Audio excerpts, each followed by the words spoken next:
48 hours after WrestleMania, I've been watching a lot of this stuff for 5 days now. And I finally made it through this marathon of 5 days known as WrestleMania weekend. From many other shows I have seen since Friday, and yes, I've seen a lot of other indie shows, like, what was it, Joey Janela's Spring Break, or Impact versus Lucha Underground. I saw Summer Hall of Fame, NXT TakeOver Saturday. I actually woke up early in the morning, next early morning, to watch Ring of Honor, Supercard of Honor, then WrestleMania later in the day, then Monday Night Raw, and now Smackdown tonight.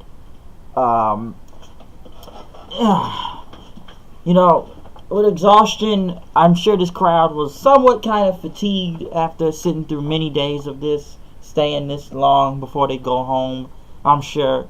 But SmackDown tonight, there were some things that were good and bad. It wasn't as big as, with all these returns and call-ups on Monday Night Raw and stuff, but the show kicked off with Shane McMahon as he came out and talked about, this is the final parts of this WrestleMania week, a very long week, and he thanked everybody in the building and at home, everybody that came far and wide to come out here for making it a huge success, as there was a thank you Shane chant. But, since the return of Daniel Bryan now, he is now a full-time in-ring competitor again. So, him and Bryan, they resolved all their differences and they won.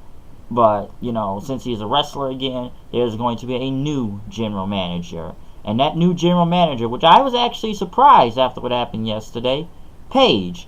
So, I'm cool with this. I'm actually okay with this. Because I did say about Paige, what was going to happen, Paige. I said we're giving this girl many chances, and was she really done? But then I had to think about it. WWE never put a statement out really for it, and there wasn't like a big story in that, so it was like she was going to have some type of role, and making her the general manager is a good part. She came out and she says, I'm back. Now, I don't know what this kind of means for the rest of Absolution on Raw, because I don't know why they're just going to keep her as a manager if now you're going to make her a general manager, and she still really doesn't have to do nothing. I guess I got tired of sending her out there then. But people gave her a yes chant. This is your house.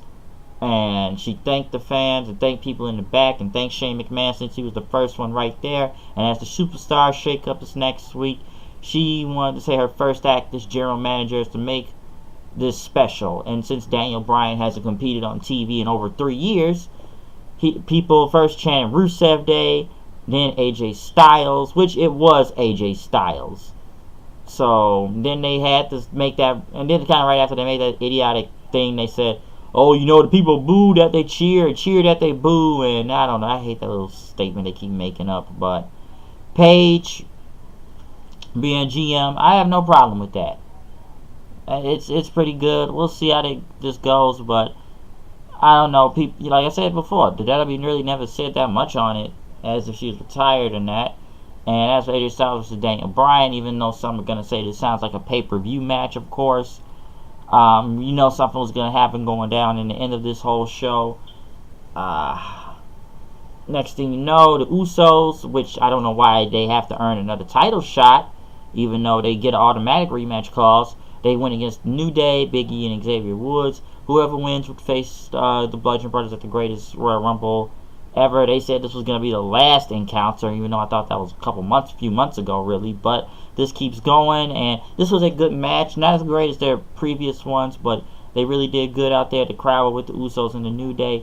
And, the Bludgeon Brothers pretty much came out there, and after that, since the Usos are now the new #1 contenders. And as for this greatest Royal Rumble thing, I will try to watch it, but I don't plan on getting up at 8 a.m. in the morning to watch that show on that Friday, since there's different time zones between India and America. I'm not going to be staying up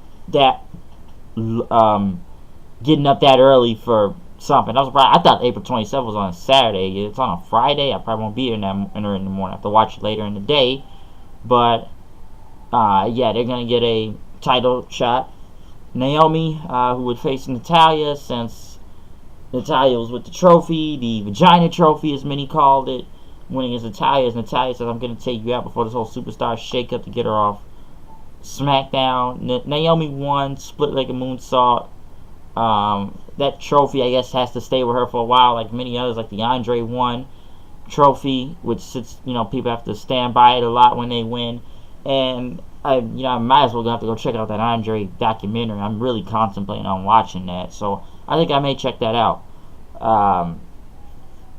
Renee Young was talking to Shinsuke Nakamura in the back about the low blow he gave at WrestleMania after their match and didn't know what came over him.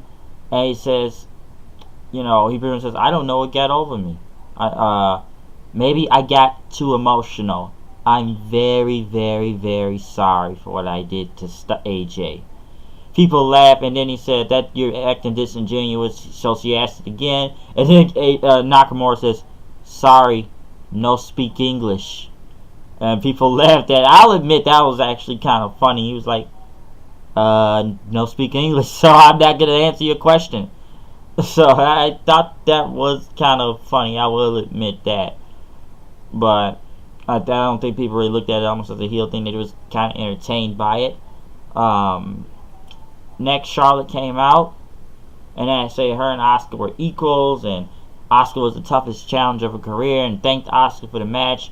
And they made Magic and questioned who was going to make Magic next with them. Next thing you know, the iconic duo came out. Peyton Royce, Billie Kay got a huge pop.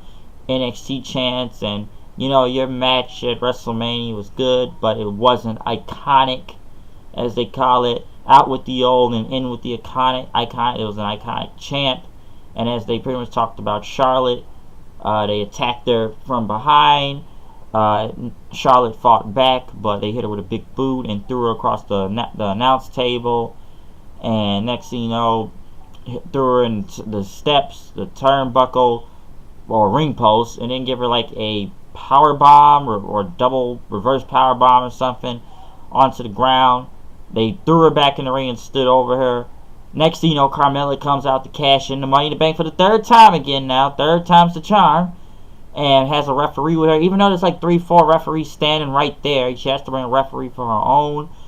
All she did was do one kick, even though it looked like Mike Chioda, I believe, almost didn't want to give the briefcase to the, to say she was cashing in. She kept saying, do it, cash it, cash it, cash it. She did one little kick. She won the match. And as she celebrated, Charlotte kind of sat up looking and pissed and kind of smiled at her as Carmella mocked her. So some people think this is a way to get the title off Charlotte to move her to Monday Night Raw for the shake-up thing if she's going back to Raw. But then again, shouldn't she be able to get a rematch against Carmella since she lost the title for her and get payback on the iconic duo? This is probably the first NXT call-up. This is the only NXT call-up we saw tonight. We didn't have a lot of returns and call-ups last night like on Raw, but tonight we did not get a lot of it. Last night, that was all the call-ups and stuff. But then again, even with all these call-ups, you don't know who probably is going to be switching if they're going to be on Raw or SmackDown because of this whole shake-up thing. So hopefully the iconic duo do good on SmackDown, but then again, all these teams they try to bring up on Raw and SmackDown. Listen, we already know what's happened to the Riot Squad, so that hasn't turned out well. Absolution's pretty bad, even though Paige got hurt, it's still pretty bad. Hopefully the iconic duo are not messed up by creative on NXT, but from in the main roster like NXT. But then again, this is the main roster, not NXT. And creative is different, even though I'm surprised they never even won the title on NXT, but I believe also. But then Asuka was champion. Triple threat match for a shot at the U.S. Championship. Once again, Orton's automatic rematch clause said we'll get to him in a second, but he went against Rude and Rusev. Jinder was sitting like in a throne right ringside. There was a big Rusev Day chant, of course. Rusev hit the accolade on Rude, but Orton kicked him, threw him into the post. Pretty much Rude tried to roll him up. RKO for the win. So Randy Orton pretty much won a shot that he was already owed. And pretty much still in the same result. We have to see Randy Orton versus Jinder Mahal again. That's gonna be god awful like last time. Might even be worse.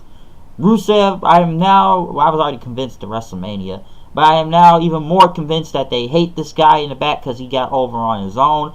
I don't know what's next for Rusev, and like I said, I had already heard the rumors of him already wanting to walk out of the company even before Mania, and that he told him that I guess he was going to leave if they did not put him in a WrestleMania match, in that Fatal 4-Way, I guess, or Triple Threat at Mania. So, this is pretty much what you got right here. Orton versus Jinder, folks. Even though Orton was already owed a rematch, he's had to earn his rematch again. But I don't understand. But what was the point of this match if Orton was gonna win anyways? Like, he was already owed a rematch. Josh Fuentes was talking to Carmella, as Carmella says the Queen has overstayed her welcome, and that there's always a princess to take her place. She waited 287 days, and it was the perfect time to cash in. And some people thought even at WrestleMania she could have cashed in on Charlotte still, so Asuka could have kept her streak that she wasn't pinned or submitted. But wouldn't that have made it a triple threat match regardless, and Asuka still would have lost either way, even though she probably wasn't pinned or submitted? I could be wrong, but it kind of counts because it's a triple threat match, and Seth Rollins kind of did this before too. They pretty much would have repeated WrestleMania 31 if they did it at this last Sunday.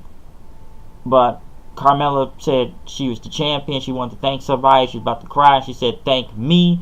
And they asked her about pretty much that kind of duo. She said, "Who?" And this is Mella is money. Mella is gold. She has the gold now, so that's the thing. AJ Styles was interviewed about Nakamura. What he says, "I'll put my fist down his throat later, but that's not my focus. It's to go against Daniel Bryan. Daniel Bryan, who pretty much got a big pop going against AJ Styles."